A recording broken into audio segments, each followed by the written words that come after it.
ಒರೆವಳು ತಾಯಿ ಶರಣು ಎಂದು ಮಣಿದ ಜನರ ಬಿಡಳು, ತಾಯಿ ಶರಣು ಎಂದು ಮಣಿದ ಜನರ ಬಿಡಳು, ತಾಯಿ ಶರಣು ಎಂದು ಮಣಿದ ಜನರ ಬಿಡಳು ಬಿಡಳು.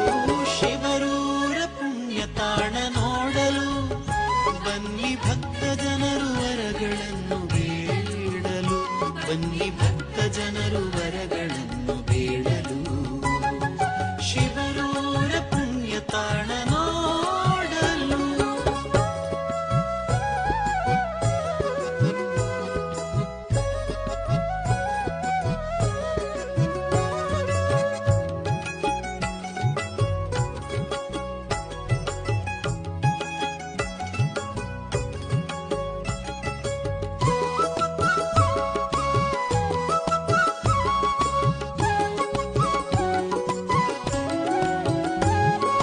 ವೈದ್ಯನಾಥ